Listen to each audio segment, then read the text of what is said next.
This is The Weekly Set, the official podcast of TVEnthusiast.com. With your host, Tyson Gifford and William Rowick.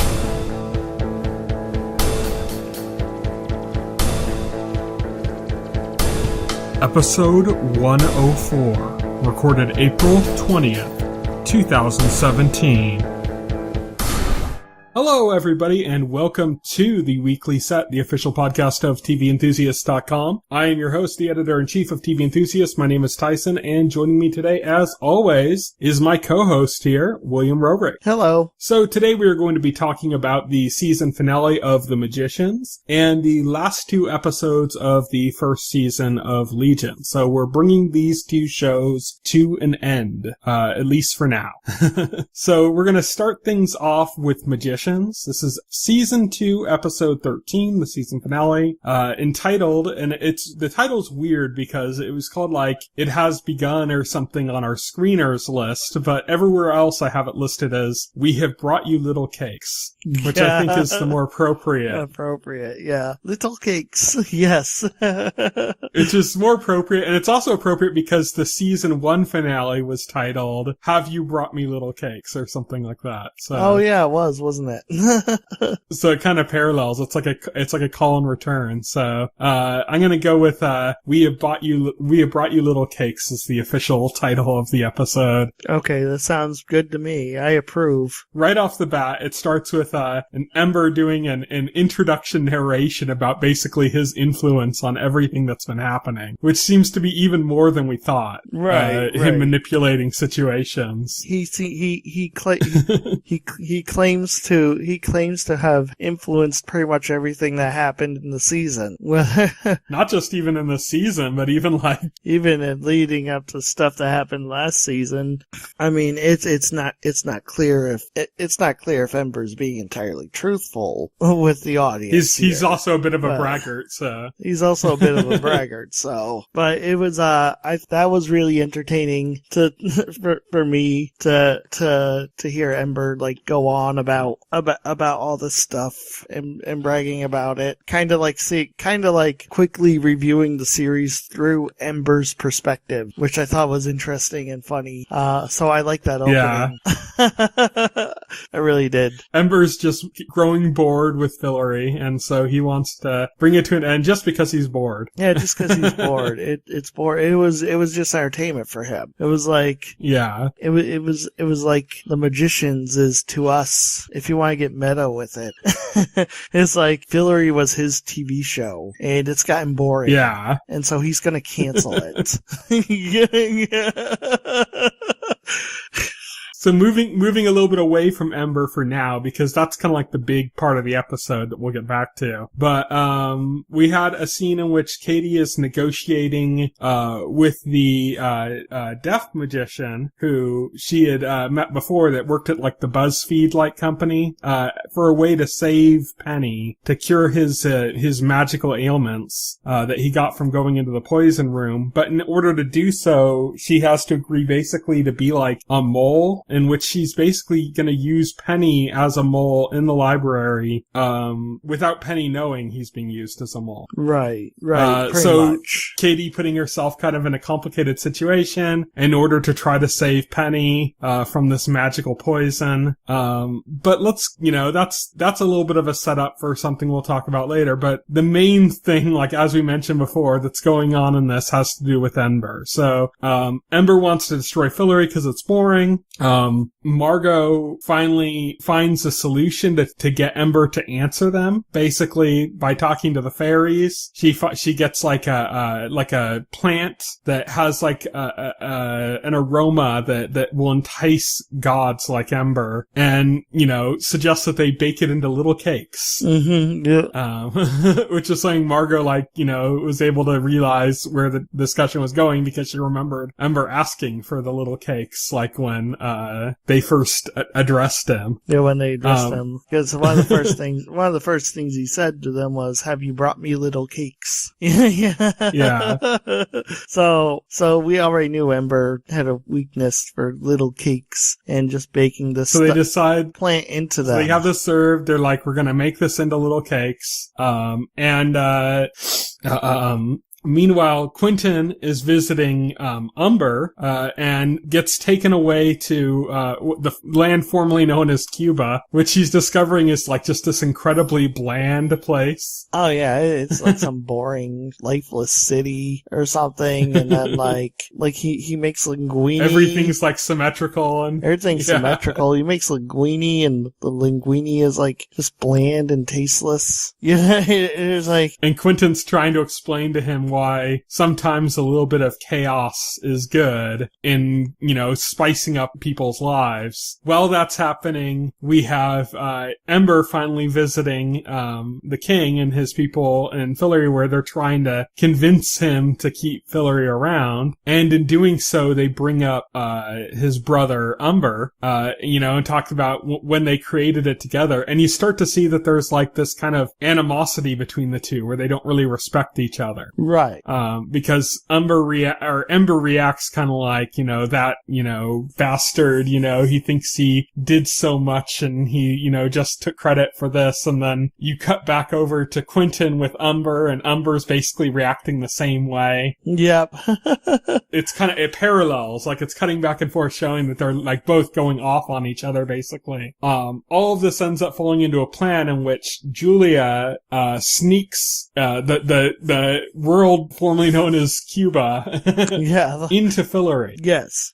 Brings the actual like globe thing into Fillory and breaks it, releasing Umber and Quentin, which creates a reunion between Umber and Ember. Right. So the plan here, I think, is mostly that they wanted the two brothers to get together and start working together again on Fillory. But that doesn't really go well. Umber puts it together that if Umber is alive, that means that Umber betrayed him. Yeah. And the reason he was exiled is because Umber basically made a deal with Martin Chatwin. Yeah, with Martin Chatwin. So the only reason Umber is alive is because he managed to make a deal with Martin Chatwin, the Beast, to exile Ember, and it wasn't and so the truth came out that that's what happened. Umber didn't die trying to protect his brother, as his brother thought. Mm-hmm. This leads to Ember going at Umber's throat and basically killing him. Yeah, Ember kills Umber and then immediately starts turning on everybody else. Right. Through that process, Julia ends up teleporting a sword to Quentin, who's behind Ember, and he impales Ember, killing Ember. Yes. And so now Umber's the dead. Two gods of Fillory are dead. Yes. And Ember looks happy for the first time in a while. Also, the people who are mice are no longer mice. Yeah. Ember's just happy about the surprise. Yeah. But now he's dead. So Quentin is back with Alice now, and he's talking to her, and she's starting to recover from, like, the kind of state she's been in. And, he brings up that he had killed a god, and she laughs. And he's like, but no, seriously, I killed Ember. Yeah. And, she's like, what? Yeah. And she starts freaking out on him, and she says, no, you don't understand. When I was a Niffin, I saw everything going back. She got knowledge of the universe, like secret knowledge of the universe that nobody realizes. And she says, you idiot. There's Ember and Umber have parents. Yeah, there's older, more powerful gods out there. And she says what's really cool is that, like, Ember and Umber, like, play with humans like playthings, but these gods above them, it's more like they're like atoms. Right, yeah, they're more like... They're not even playthings, they're just, like, cells. Yeah, they're just cells. And she says, and it's like, kind of like explains it, like, as long as the cells are behaving, they ignore them. They ignore their existence. But if the cells act out like, say, kill a god, then they start seeing them as kind of, like malignant. And so like then a tumor that needs to be excised. Yeah, like a tumor that needs to be excised, yeah. And so she says the gods have like a plumber, Quentin says. So like the Mario Brothers of the magic world. Yeah. And they said yes, and he's going to shut off magic in the world. And he is literally a plumber. As they're saying this, and he said, so they're going to send this Mario to shut off magic. And he said, I guarantee you he's doing it now. And you see it cuts to Breakbills, and in the middle of a lesson, this guy just kind of walks up. It's kind of reminiscent of when the Beast first appeared, like in that hall. Oh yeah. It's in the lecture hall. It's definitely a callback to that scene for 100%. He just walks up and like opens up a panel in the middle of out of thin air, turns a wrench and shuts off magic, and you just see kind of like the color go out of everything. Right. Like the saturation of the colors in the scene like dull like immediately, and there were like these floating objects by the desk that the teacher was doing a demonstration. They just come crashing down because the magic's just shut off. And then you see the same figure, and he's in the library, and he shuts off magic there, and you see there like the one librarian girl like basically is dragging Penny to like an emergency exit because Penny's just like unconscious in one of the bookcase areas. And then in Fillory, same thing. He's in the Palace of Fillory shutting off magic there too. Yep. Quentin and Alice, they head out to the Breakbills. They're in Breakbills South, and they head out to go talk to the Russian professor. All the magic's already gone. The fire's out. Quentin can't start it again. Right. Magic's gone. So magic's gone, or so it would seem. Magic is gone. Julia has a secret. You get like a little message saying like 2 months later, and the students are in Breakbills, and they're basically now studying magic as like a theoretical thing. Yeah. All the magic is gone. All the magic is gone. They're studying it as theory, and one of the students is questioning like, why are we doing this? What's even the point? And the headmaster, I forget his name, but he basically the dean of Breakbills. He basically responds, like, it's probably coming back someday, so you'll need to know this to be prepared for when magic returns, or something. Was like his reasoning. Yeah. So, while this is going on, they start to kind of set up, a few things for the next season, which is that, magic might be gone for these humans, but it's not gone for everyone because, the Niffin that, had, helped Alice before. Well, they basically like the monk that was a explain Niffin. like the magical creatures like vampires, wherever the hell. Yeah. Vampires, other creatures. Like they list a bunch. They basically explain they haven't lost their magic. It's just humans. Yeah. So now like the humans, they don't have magic. These creatures, they still do. Alice, as a Niffin, made some enemies, and of some of these magical creatures, and now she's defenseless without magic. Yeah. So she's being hunted. At the same time as that's happening, Julia shows Quentin that, she has, some level semblance of magic now. Like it's a throwback to like season 1 when she was learning how to like shoot sparks basically. Oh yeah. And that's all she's able to do again. She's able to shoot sparks again. Sparks, but that's something when she's not even supposed to be able to do that. So there's some kind of semblance of magic still going on that they might be able to tap into. Or at least something Julia's able to tap into. We're not really sure what's going on. But the big thing we find out is that now that the magic's gone, the fairies are going to invade Fillory. Because magic's out of Fillory now, and Alice and Margot and Elliot are trying to figure out how to govern with basically like a realm like panicking because the magic's officially gone now. And they suddenly get visited by Elliot's wife, who had been abducted by the fairies. Right. And she shows up and reveals that she had had given up her toes to get back so she could warn Elliot that the fairies are coming to invade Fillory. We should also note before that Margot lost an eye getting back from the fairy realm herself, earlier in the episode. Yeah, Margot doesn't have an eye. The fairies are going to invade Fillory now that Fillory is magicless, and therefore defenseless. And that warning is too late because, no sooner than it leaves her lips, the fairies are already there. Yeah, so they're in a lot of trouble. So they're holding them at spear point, basically, inside the castle, and then you see a shot outside the castle with basically an army of the fairies lined up, seems like, fully still with magic. So it seems like we've got our main heroes, our main protagonists caught without magic and with boatloads of magical enemies all bearing down upon them. And that's where we leave our little group. That's where we leave off the season, with everybody in this very precarious position. Yeah. It surprises me again because I was surprised at how quickly they took out Renard in the last episode. Right, yeah. And how that was settled. And then I've been talking about how, I think the next season's gonna be about gods and stuff, and it's gonna be with Ember and Umber and everything. And then, now Ember and Umber are already dead. And so it's not gonna be about Ember and Umber. I don't even know if it's gonna be about gods per se.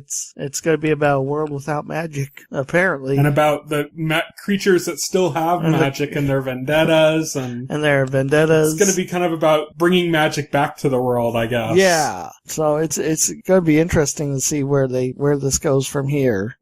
So that is The Magicians. That was the season finale. We have brought you Little Cakes, and brings an end of the season, kind of on a turning point now where we kind of don't really know what to expect in the next season directly. We just kind of have some loose ideas that they took all the leads that we thought they were setting up for the next season and gave closure to them right off the bat. So it's kind of strange. We'll have to see where it goes from here, but it's interesting that we're at this turning point now where magic's now gone from the world. I liked all the callbacks they were doing. The thing with Julia with the sparks was straight from season 1 again, as was the introduction of the plumber. Oh yeah. There were a lot of callbacks to the first episode of season 1. Lots of callbacks. Yeah. Which was interesting. And it's this kind of start over point now. You got this world without magic again. So, it kind of puts Quentin and Julia back where they started it, where they wanted magic, but magic didn't exist. Yeah, back where they began. Yeah, exactly. But yeah, that's The Magicians. Let's move on now to Legion. So we're going to be talking about the last 2 episodes of the season. We're not going to be talking about the individual episodes so much as the story going through the through line of both of those episodes.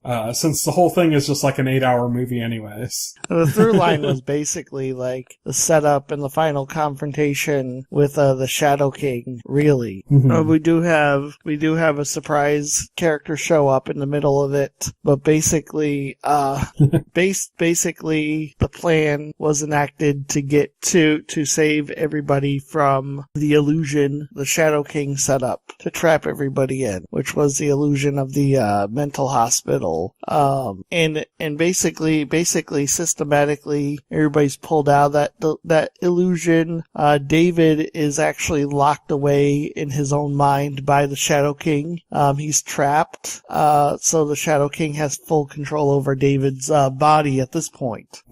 So it's everything's happening in the mind though. It's not David walking around with the Shadow King in control. Oh no. It's all still in the mind. It's all still in the mind. All this drama happens inside the mind because out in the real world where David's actual body is, he's about to get filled with bullet holes. They're in a very precarious position in the real world. And so the plan is enacted really where the one guy, the scientist, I guess, who shares the body with the girl. I call him a scientist because he seems to come up with all the science gizmos and do the test. But he has this sort of crown, this electronic crown that can isolate the Shadow King in David's mind and kind of trap it, and all he has to do in the real world is get that thing on David's head.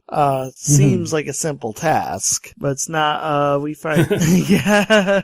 but they're like kind of trapped in David's mind right now. Yeah. So, and in the outside world, you have like disaster basically right on the horizon. So it's kind of, it's like, well, how do we do that? So they're trying to find a way to stop basically David from getting shot with the bullets. As they're doing that, the Shadow King kind of becomes aware of what they're doing, shows up, tosses them around like toys, and starts to attack the different groups. So he starts to go after, mostly going after Sid. Yeah, mostly going after Sid. And the people she's with. So while that's happening, David in his casket that he's trapped in his mind, encounters another David, a British David. Yeah. His rational mind. His rational mind, who's also British. Because it's the rational mind. Yeah, because it's the rational mind, yeah. which is David Holler's actual accent. Yeah, which is actual.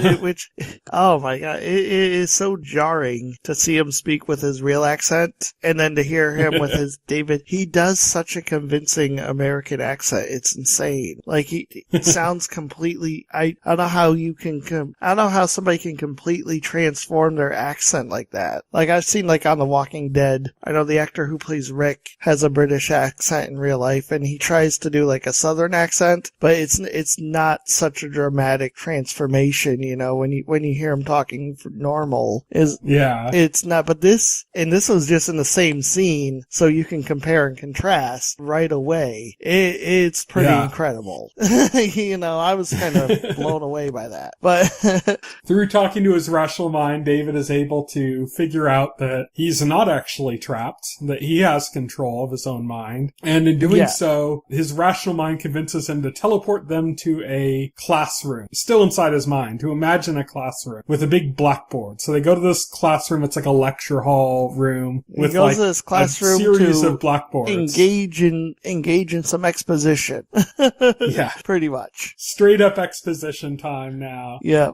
They're going through basically, you know, writing on the board, you know, that he was adopted, that, you know, who Lenny is, like what's going on, trying to kind of figure it all, put all the pieces together. Who his dad was. Yes. And what we end up seeing is like a really cool, like animated chalkboard. Cartoon, sort of. Like animation thing. Yeah. Cartoon of like the origin story of David Holler. Yeah. In which we see, you know, a pretty good representation of a young Charles Xavier without hair, but not in a wheelchair. Not in a wheelchair, standing up. Like, this is what David imagines his father to be. Yeah. He doesn't know. We don't know if Charles Xavier was crippled at that time. I would assume so, if you're going by movie continuity.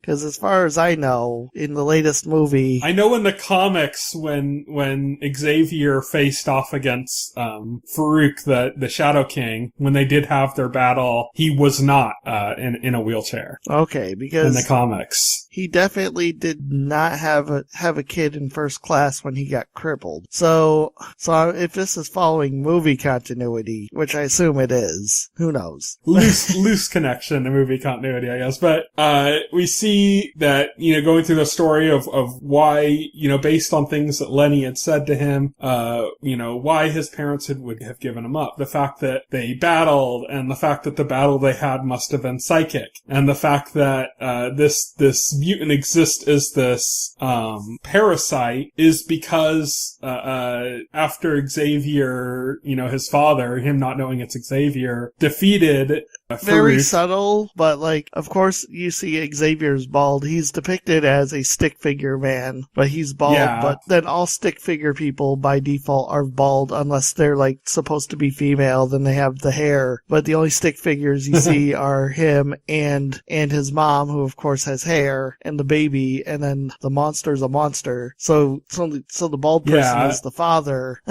I thought that was subtle, but cool.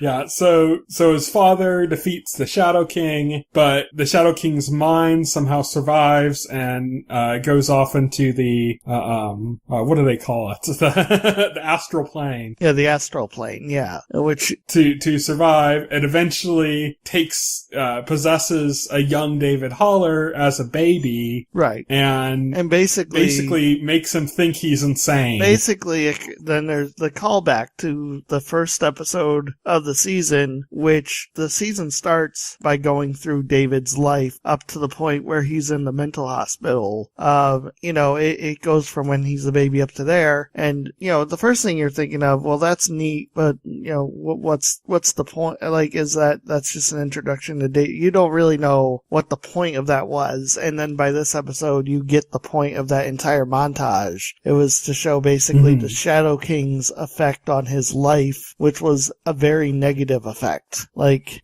driving him insane and the kind of stuff that it's done being embedded in his life this whole time, and the kind of feeding off his power and like if you watch that first episode, you see David's life, you see a portrait of a kid who had so much potential, but then somehow he goes wrong. He starts getting involved in bad stuff. He gets to the point of suicide. Then he ends up in a mental hospital, and then you realize all the bad stuff you saw was the result of the Shadow King being inside David's mind. Mm-hmm. So we see that, we get all this exposition from that, and then David comes to the realization that he's got the power, he can fight back. Right. And so he starts doing that. He gets out of there, he starts looking for the Shadow King, and the Shadow King is about to kill Sid, and then Rudy, who was the telekinetic mutant that helped him escape in the first episode, is in this since they've been in his mind, has been the comatose or brain dead patient with drool hanging out of his mouth. Right. He pulls himself out of it and yanks the Shadow King off of him, and they kind of go shooting off into the background. That's enough time for David to confront the Shadow King and for them to fight. Right, exactly. So they have like a psychic battle inside his mind. David wins, is able to stop the bullets coming at him in real life, pull everybody out of his mind. And cool enough, we get to see the eye still basically crumbling from what Farouk was doing to him before, which is like making his body fold in on itself. Oh yeah, fold in on itself, which was David doesn't save him. No, David doesn't save him. He wasn't being very nice anyway. He saves them, and then immediately the doctor puts like the crown on David's head to like keep Farouk locked in place. Yes. And so now Farouk is locked away, but in his mind in the same way that David had been locked away in the last episode. Because once they have Farouk locked away, they have to work on actually separating Farouk from David, getting him out of David's mind, because just having him locked away in David's mind isn't gonna work for long. It's just a temporary measure. Yeah. It's not. They need to get this thing out of him. Yes. And while they're going to work on that, they get confronted by the military force led by the guy from the first episode that we thought had died. Yes. We actually got like a whole backstory from the point at which he had been injured by this fire. Like half his face was burnt. We found out he's gay. He has a partner. He's married. They have an adopted child. Yeah, he has this whole. They really humanize him. They really, like it's amazing to me too, because he hasn't been in much of this season. We didn't really know much about him to begin with, and then they spent a great deal of time in the last episode, at the beginning of the last episode, just humanizing him, just to show him in a completely separate light than what we saw. So we see like, okay, he's got this whole other life. We see kind of the horrors he went through because of David's escape and the effect it had on him, burning his face, the pain it went through, the pain it put his family through, everything that happened there. Now he's confronting David in a much less cordial way than he was before, basically saying, and he says, like, you know, David, you're coming with me, and he orders his men, just kill everybody else. Yeah. But David's now in control of his facilities. He's in control of his power now. He basically takes all of the guy's men, makes them into a totem pole. Yeah. He makes short work of them. The guy's like, oh fuck. Like, oh shit, this is what we were worried about. He's woken up to his power. Okay, it's too late. But instead of killing him, you know, or letting Ptolemy kill him, because Ptolemy pulls a gun on him, he says, like, no, we need to talk. And he takes him, and they're trying to communicate, like, a peaceful solution to all of this. Right. But they still need to get this thing out of David's head, and they're delaying this. And because of these delays, it's starting to make cracks in the coffin that it's been sealed away in. And eventually, it breaks free. They get it out of David's head, but it goes free off, like, looking for another host. And Sid kind of helps to get it out, like, lets it kind of possess her, and then you get this, like, weird handoff situation where Sid passes it on to somebody else, and somebody else passes. Yeah, like it's going through people, like, you know. And finally, it gets inside the one girl, and basically the girl that shares a body with the scientist. Yeah, the girl that shares a body with the scientist. I think they're both Kelly. They're both named Kelly, I think, or something like that. I think, yeah, they're both named Kelly. She starts karateing everybody mercilessly. They can't get near her, and finally the big confrontation between the Shadow King and David occurs in real life. Mm-hmm. And basically what happens is they both blow each other away. But David manages to knock Farouk out of his current host, and Farouk kind of disappears. But we learn that Farouk ended up somewhere else. Farouk ended up getting into Oliver's mind. Yes, into Oliver's mind, which we find out at the end of the season. You figure because you see it happen, but it's not, like, quite clear what happens, you know, like, until like, it's confirmed, because Oliver seems perfectly fine a second afterwards. He makes a quick exit, though, and he's whistling. Yeah, he's whistling. And all this chaos is happening around him, and he's just kind of whistling and walking out. Hops in his car and drives off, and we see that the Shadow King's sitting next to him in the car, and they're looking for something or someone. And Oliver says, so where should we head? And Lenny says, someplace warm or something like that. And they're off heading. Right, and then the weirdest freaking thing happens. The season ends with the weirdest goddamn thing happening. David and Sid are talking kind of on the balcony of a summer home or whatever the place is called. Yeah, this strange, and like a orb like floats in front of David. Yeah, machine. I don't know what it is. It just floats in front of David, scans him, and then all of a sudden he's trapped inside of it, and it flies away with David.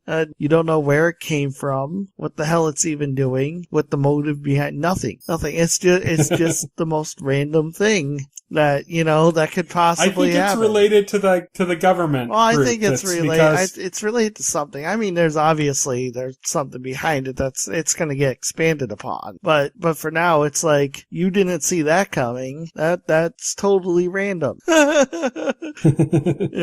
know, so that's how the season ends. So now that you've gotten through it, you've gotten all the exposition out of the way. I don't have to hold back any spoilers anymore. Yeah. What do you think of the season run? I thought it was good. I really enjoyed it. Definitely it was definitely turned into more of a psychological thriller than anything else. Like they kind of set, I like how like they began, they kind of set it up with the typical X-Men, you know, theme of like mutants versus the government. You know, it started out like that, and then it kind of quickly shifted focus more inward towards David and a way more personal battle that he's dealing with. That kind of ends up engulfing the entire group into that battle. Because as this group is trying to groom David and trying to make sure that he is the weapon that they need and is on their side, they're sucked into his psychological battle with this evil mutant that has attached itself to his mind. I like that shift. I like that shift. What did you think of,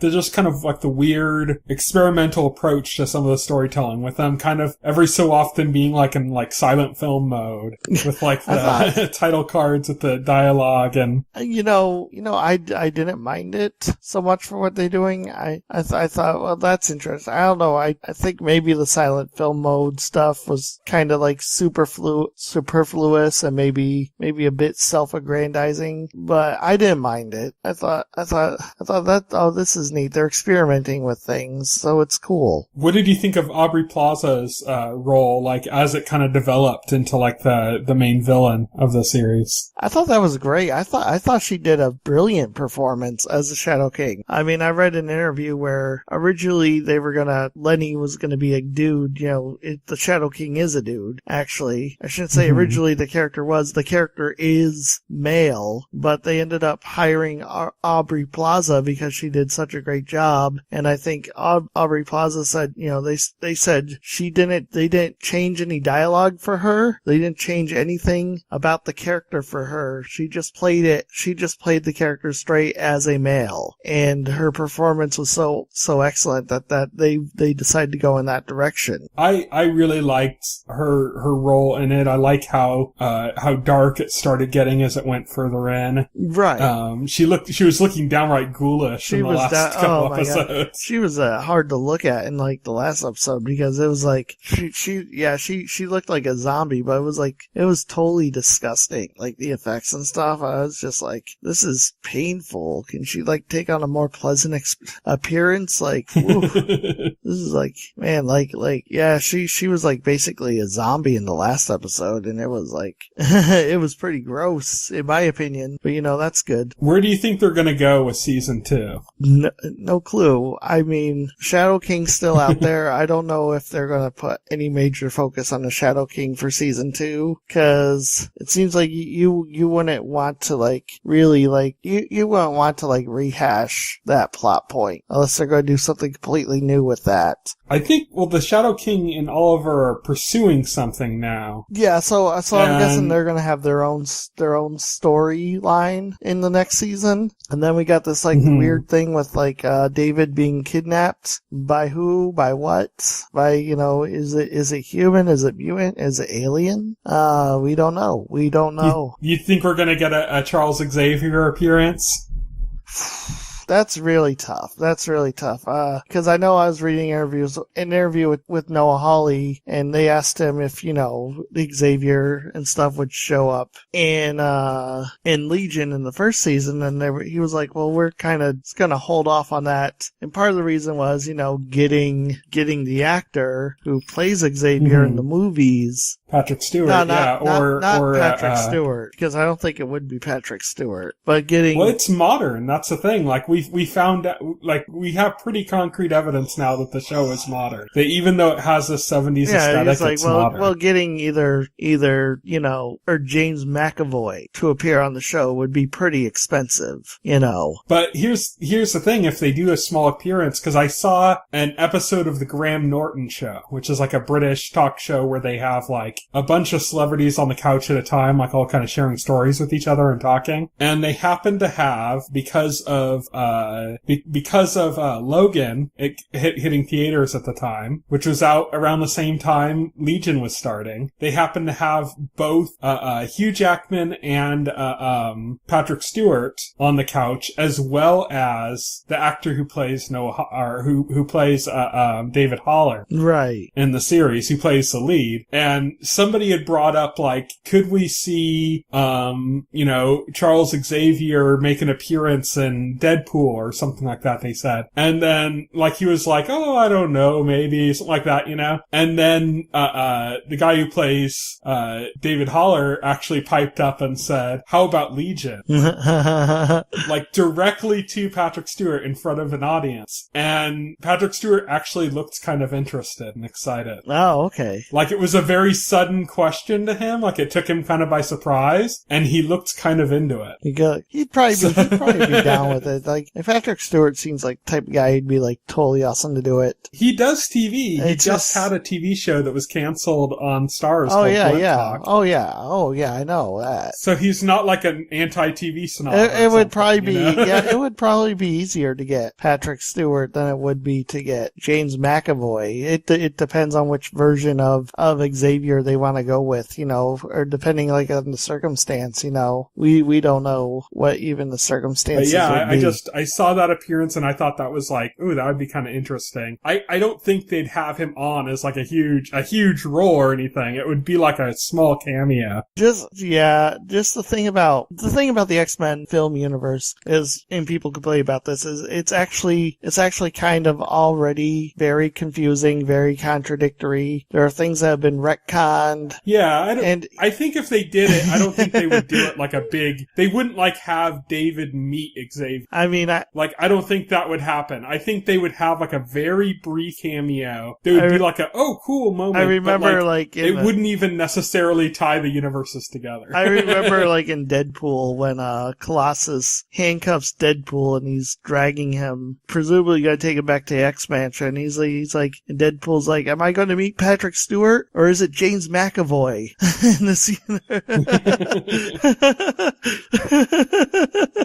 I think we would get, if he did appear, I think it would be the tiniest of cameos. Yeah, I think so too. It would be like a really cool thing, maybe like a memory that he would see or something, and maybe not even a single line of dialogue, I don't know. It was like Samuel L. Jackson appearing on S.H.I.E.L.D. Like, people were wondering if they were going to be able to get anybody from the films to appear on S.H.I.E.L.D. And Nick Fury especially stuck out as a sore thumb on that show because, like, Nick Fury ran the operation. So if we, like, never saw Nick Fury, that might actually be disappointing on that show. And Samuel L. Jackson, being Samuel L. Jackson, and just being generally all around awesome, agreed to do an episode, you know? And I thought that was really cool. So he actually was in 2 episodes, I think. So he was. He had a small cameo in he made a full appearance in the finale, and he had a really small cameo. That's what I think Patrick Stewart's role would be if he showed up. Right. In Legion Season 2, it would be like Samuel L. Jackson's first cameo in Agents of S.H.I.E.L.D. Yes. It would be like almost nothing. That's why he had 3 appearances, actually, because he had like a very small cameo in the stinger of an early episode. And then he did a full appearance for the finale, and then he did another tiny cameo in Season 2. Oh, that's right. He did have an appearance in Season 2. Yeah. But yeah, I think it would be more akin to like the first cameo from Season 1. Yeah, I think it would so. be tiny. It would be more akin to that. It would be a really cool moment, but it would be tiny. I don't think they'd have the characters meet or anything like that. No, they wouldn't have the characters meet. Again, people bring that up because that's the elephant in the room, obviously, with Legion being Xavier's son. I think that the tension of him not knowing his father is more interesting if they don't meet. I just think on that subject of basically having Xavier, I don't think Noah Hawley is really sweating it much or really putting that much. Yeah. It wouldn't be a big part. It would be something he's not that putting, if they couldn't get either actor, it wouldn't matter anyways. Yeah, it wouldn't matter anyways. Yeah, exactly. But it would be a really cool moment if they could. Get somebody bald and just show the back of their head. Another stick figure, yeah. Another stick figure, yeah. Oh my god. So that was a good show. I could say I enjoyed both shows. FX is kind of killing it. They're on a roll. I just realized they just had Taboo, and then right after Taboo they had Legion come on, and then right after Legion they're rolling into Fargo season 3. And if that's as good as the first 2 seasons of Fargo, which Fargo is also another Noah Hawley Hawley show. Mm-hmm. They're just killing it right now, aren't they? FX has had a good run, in general for quite a while. Yeah. I mean, I just can't think of any other network where, like HBO does that, where they have a show running and then their next big show runs. But it's always been kind of like, for me, it's always been kind of like, yes, Game of Thrones, and then the show they have to replace Game of Thrones after that run ends is kind of like, meh, I don't really care for this. But this is 3 in a row. That's kind of crazy, actually. I don't think that's happened before. But I'll have to see what's coming up after Fargo. We got Fargo, yeah, right. Some more good TV is definitely on the way. And that brings us to what's coming up in the next week. So at the end of every podcast, we kind of go over the shows coming up in the next week. Starting today, by the time you listen to this podcast, it'll be Friday, April 21st. Girl Boss comes to Netflix. Bill Nye Saves the World comes to Netflix. Bosch to Amazon. Thunderbirds Are Go to Amazon. Then on Sunday, April 23rd, Mary Kills People comes to Lifetime. Silicon Valley comes back to HBO. This will be the first time that Silicon Valley airs not back to back with Game of Thrones. It's always premiered alongside Game of Thrones, but because Game of Thrones is coming later this year, this is the first time it hasn't had Game of Thrones as its lead. It's gonna be interesting to see what HBO does when Game of Thrones is gone. They're building up their next. I mean, I think that's one of the reasons why they put so much money into Westworld. Yeah. Was kind of like a preemptive measure to like have another like show to appeal to a similar audience. It's clear that they want Westworld to be their Game of Thrones replacement, and it was successful for them. The first season was successful. So yeah, I think that was kind of their target for that. It's also, there's been news recently that there is going to be a Deadwood movie on HBO. Oh, that's going to be amazing. And that the script is in at HBO now. So the early pre-production is done. They're going to start moving into booking, the locations and stuff now, and then on to production. So that's going to be coming. So it's all about maintaining that same audience that loves Game of Thrones. So you're going to get a lot of crossover with Deadwood. You're going to get a lot of crossover with Westworld. And they also have the spin-off series, the Game of Thrones spin-off series that's in development that we don't quite know what it is yet. Oh, okay. I didn't know that was a thing. Yeah, there's a spin-off, Game of Thrones spin-off series in development. George R. R. Martin is involved in it. Dan and Dave, the showrunners of Game of Thrones, are not going to be involved in it. Interesting. But HBO's developing it, and they're going to be bringing in a lot of the crew and people from Game of Thrones as well, of course. Interesting. But Monday, April 24th, Gotham comes back to Fox, and another Adventure Time miniseries called Adventure Time Elements comes to Cartoon Network. Also, Supergirl returns April 24th. Yeah, but it's only been gone a couple weeks. Yeah, I know. I don't add those on. Yeah, add those on. It's worth noting Superman's going to be in the finale. Yeah, Superman's going to be in the finale for Supergirl. Yeah, interesting stuff. But Tuesday, April 25th, great news, is a new series from Tina Fey on NBC. Genius, which is about Albert Einstein, comes to National Geographic. Oh! It's actually Jeffrey Rush playing Albert Einstein. Speaking of Tina Fey, Unbreakable Kimmy Schmidt Season 3 started, or is starting very soon. Yeah, that's starting in May, I think. Yes. I'm not sure. It's on our site. If you go to our site, it'll be there. On our site, yeah. You'll know exactly. We can't remember, but... On Wednesday, April 26th, The Handmaid's Tale comes to Hulu. That's like a real popular, dystopian, book series, book that's being adapted. Dystopian novel. Yeah, I heard about that a long time ago. There's also a foreign series called Gomorrah that's supposed to be a really good crime series coming to Sundance. Right. And then on Friday, April 28th, next week, Catastrophe comes to Amazon. Cable Girls comes to Netflix. Dear White People, which is based on the movie of the same name, comes to Netflix. And Casting JonBenet, the story about JonBenet Ramsey, comes to Netflix. So a lot of stuff coming. As you can see, every time we do this list, it becomes more and more dominated by Netflix and Amazon. Right. Every Friday, it's you just look and there's at least 6 new shows starting up, and they're all Amazon and Netflix. Yeah. But that brings an end to our show for this week. So you can reach me on Twitter. I'm at Tyson Gifford. You can reach Will on Twitter. He's at Voxel Hero. You can check out our Facebook page, our YouTube channel, as well as our site, TVEnthusiast.com. You can subscribe to the podcast through any major podcast client like iTunes or Pocket Cast. And the entire backlog of our podcast is available on our YouTube channel, as well as other videos we've done in the past, including our episode reactions for the entire last season of Hannibal and the last 2 seasons of Game of Thrones. So yeah, you can watch those and then watch along with to get our reaction. So it's like you're watching with us if you haven't seen them already. So thank you everybody for listening to the podcast. Talk to you later. Bye. Bye. If you would like to voice your opinion, send an email to theweeklyset@TVEnthusiast.com. TV Enthusiast is a part of the Enthusiast Media Network. Stay tuned to TV Enthusiast and the Weekly Set podcast